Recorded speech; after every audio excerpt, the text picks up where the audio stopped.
lagi dengan kami bertujuh pada praktikum biologi. Nah, pada pertemuan kali ini kita akan melakukan praktikum tentang hukum Mendel 1. Happy watching! Baiklah Ananda, sebelum Ananda masuk kepada praktikum mengenai hukum Mendel 1, Ananda harus mengetahui tujuan praktikum. Yaitu yang pertama, Ananda harus memahami hukum Mendel dengan melakukan persilangan menggunakan kancing genetika. Yang kedua, Ananda harus memahami hukum Mendel 1 dengan menggunakan kancing genetika. Baiklah Ananda sekalian, sebelum kita melakukan praktikum, alangkah baiknya kita menyiapkan alat dan bahan terlebih dahulu. Untuk alat dan bahan yang digunakan pada praktikum kali ini, yang pertama yaitu ada kancing genetika berwarna hitam dan putih 20 pasang, ada baki, dan ada tisu, alat tulis, dan terakhir ada kotak karton. Baiklah Ananda semuanya, selanjutnya kita lanjut ke rekan kerja terkait hukum Mendel 1, yang mana setelah kita menyiapkan alat dan bahan yang akan kita gunakan, kita lanjut ke cara kerjanya, yang mana untuk kancing genetika hitam kita beri lambang huruf H besar, lalu H kecil untuk lambang kancing putih. Setelah kita beri tandanya, kita lanjut ke kita sediakan dua kotak, yang mana kotak satu untuk kotak jantan dan kotak dua untuk kotak betina. Setelah kita sediakan dua kotak ini dan sudah kita beri tandanya, lalu kita masukkan kancing genetika hitam sebanyak 15 dan kancing genetika putih sebanyak 15 juga. Selanjutnya begitu juga di kotak betina. Kita masukkan 15 kancing genetika hitam dan 15 kancing genetika putih. Setelah kita masukkan ke kotak 1 dan kotak 2, lalu kita aduk isi yang ada di kotak 1 dan kotak 2 agar pengambilannya itu sesuai. Setelah kita aduk-aduk, baru kita ambil kancing genetikanya yang ada di kotak 1 dan kotak 2 secara bersamaan. Setelah kita lakukan sampai 30 kali, kita lakukan pengambilannya itu 2 kali pengulangan sehingga menjadi 60 kali pengambilan. Setelah datanya sudah kita dapatkan, data hasil dari pengambilan kancing genetika ini, kita lanjut dengan pengisian yang nanti di tabelnya yang sudah disediakan. Lalu kita bandingkan genotip dan fenotipnya. Selanjutnya untuk terkait hukum Mendel 1 ini, terkait hasil yang kita dapatkan itu akan kita bandingkan dengan hasil yang kita harapkan, yang mana untuk melihat hasil yang kita harapkan itu, kita akan menggunakan rumus C² atau X². 3. Baik, rumus yang akan kita gunakan untuk melihat hasil yang kita harapkan itu, yang perbandingan dari hasil yang kita dapatkan, kita menggunakan rumus C² atau X², yang mana S² sama dengan sigma, D² sama dengan E. Yang mana D ini adalah deviasi atau penyimpangan, yang E ini adalah hasil yang diramal atau yang diharapkan. Setelah Ananda menyiapkan alat dan bahan dan cara kerja, selanjutnya Ananda akan melakukan pengamatan. Sebelum melakukan pengamatan, Ananda sudah melihat di sini alat dan bahan yang disediakan. Sebelum kita melakukan pengamatan, kita terdapat 2 kotak, di mana yang satu itu kotak coklatas dan kotak momogi. Dan fungsi dari kedua kotak ini untuk membedakan antara jantan dan betina. Untuk kotak coklatas ini ditandai sebagai lambang jantan, kemudian kotak momogi ditandai dengan adanya kotak betina. Jadi setelah kedua kotak ini ditandai, langkah selanjutnya itu kita akan mengambil kancing hitam dan kancing putih, di mana untuk kancing hitam ini adalah penentu warna atau genotip dari warna hitam, ditandai dengan H besar. Kemudian untuk kancing putih, genotipnya itu putih, ditandai dengan fenotip dengan lambang H kecil. Kemudian kancing genetika warna hitam ini kita ambil sebanyak 15 buah dan masukkan ke dalam coklat kotak, Kemudian langkah selanjutnya itu kita mengambil kancing genetika yang berwarna hitam sebanyak 15 buah, lalu dimasukkan ke dalam kotak jantan. Begitu juga dengan kancing genetika warna putih sebanyak 15 buah juga dimasukkan ke dalam kotak jantan.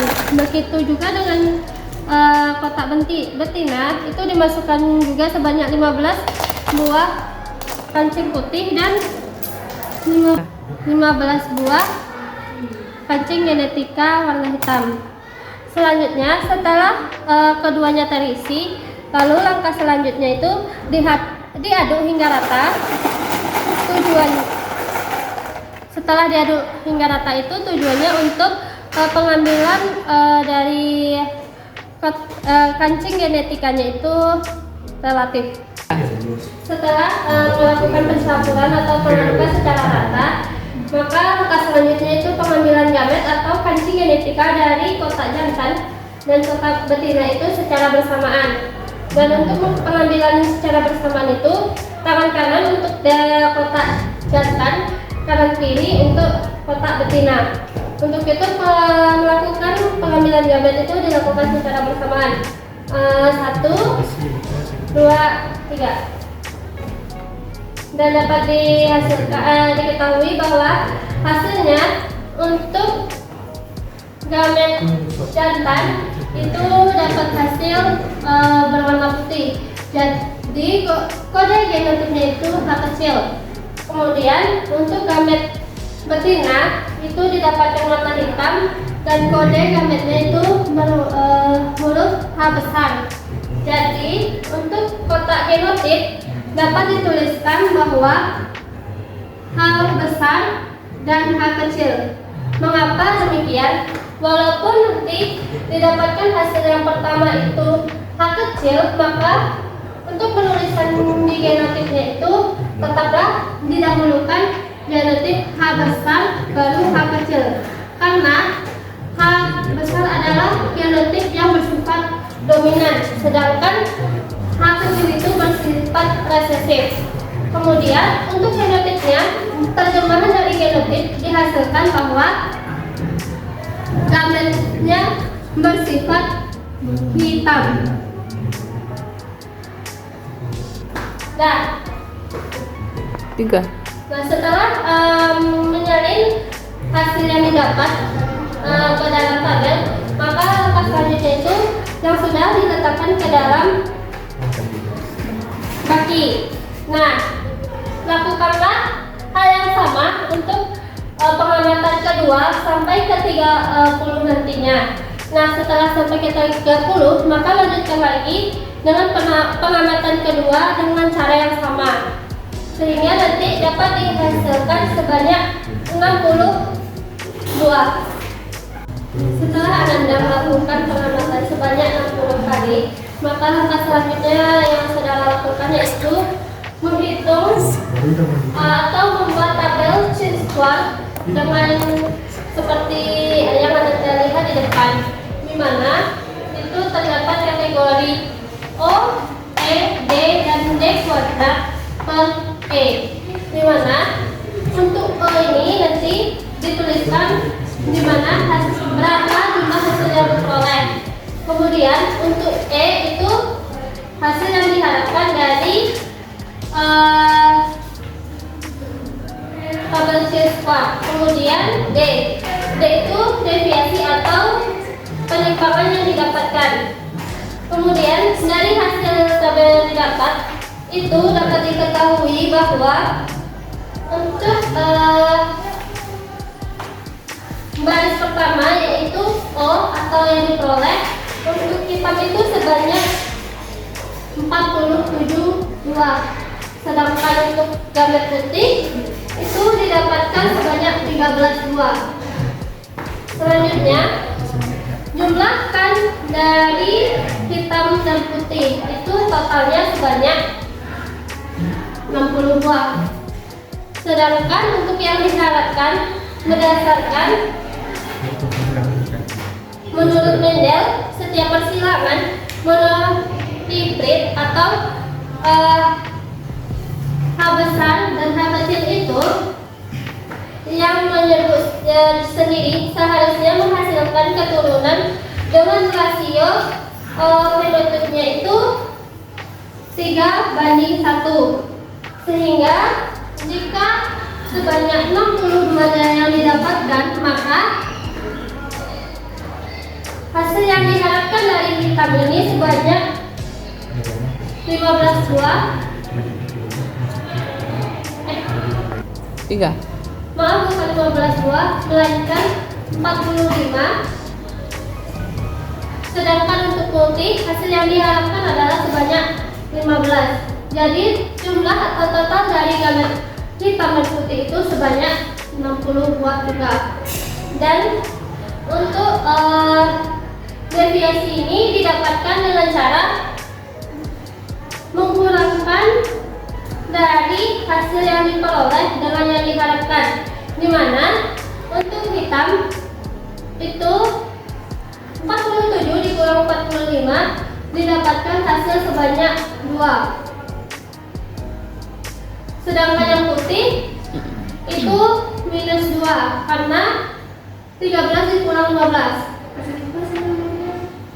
Kemudian untuk mencari D kuadrat per E itu dapat dilihat di sini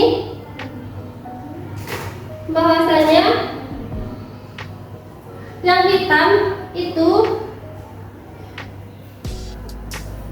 4 dikumpulkan 45. 4/45 ini untuk 4 ini didapatkan karena di sini kan 2, sedangkan di sini tadi D kuadrat. Jadi 2 itu nanti dikuadratkan sehingga D kuadrat ini hasilnya adalah 4. Maka di sini 4/45 itu hasilnya 0,08. Sedangkan untuk hasil putih itu didapatkan 0,26. Setelah didapatkan dari hasil keduanya ini 0,8 dan 0,26, dapat kita cari berapa spin square yang didapatkan dengan cara S kuadrat sama dengan sigma D kuadrat per E X kuadrat. Untuk yang hitam tadi itu jumlahnya 0,08 dan untuk yang putih tadi didapatkan 0,26. Jadi total dari sin square itu sebesar 0,34 seperti ini. 3. Setelah didapatkan hasil sin square-nya itu sebesar 0,3, maka Anda dapat melihat tabel yang ada di modul bahwasanya itu tabel kemungkinan, di mana tabel ini akan menentukan bagaimana hasil pengamatan kita itu diterima atau ditolaknya. Jadi dari 0,34 ini dilihat di mana di tabel itu yang mendekati hasil dari 0,34. Nah, untuk yang mendekati hasil dari 0,34 itu terdapat pada kemungkinan 70%.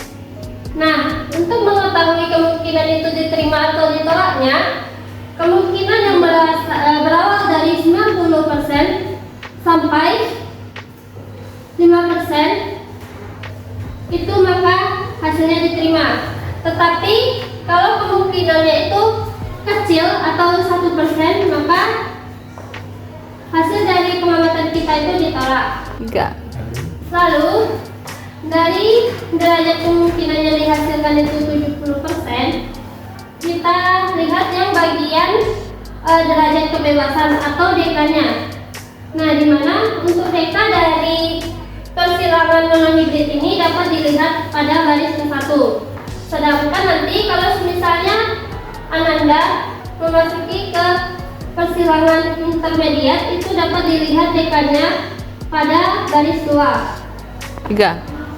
Karena kita melakukan persilangan monohibrid, maka kemungkinannya itu sebanyak 70%. Dari 70% itu dapat diketahui dari hasil 70% di mana pengamatan kita itu dapat diterima. Jadi hasil yang kita lakukan itu sudah tepat, atau hipotesis dari persilangan 1 diterima karena dengan derajat kebebasan berada di nomor 1 dan kemungkinannya itu sebanyak 70%. Baik, setelah kita melakukan praktikum tentang hukum Mendel 1, maka dapat kita simpulkan bahwasanya hukum Mendel 1 dikenal dengan hukum segregasi atau hukum pemisahan, di mana apabila ada dua jenis organisme dengan satu pasang sifat beda, maka akan menghasilkan keturunan 1 atau F1 itu dengan sifat dominan dan akan menghasilkan keturunan 2 atau F2 itu dengan sifat resesif. Dari praktikum yang telah kita lakukan dengan persilangan monohibrid atau hukum Mendel 1 dapat kita simpulkan bahwasanya hipotesis kita diterima karena derajat kebebasan kita yaitu terletak pada 70%. Jadi untuk 70% tersebut hipotesis kita diterima. Baik, itulah praktikum kita hari ini. Jangan lupa nantikan video kita berikutnya. Assalamualaikum.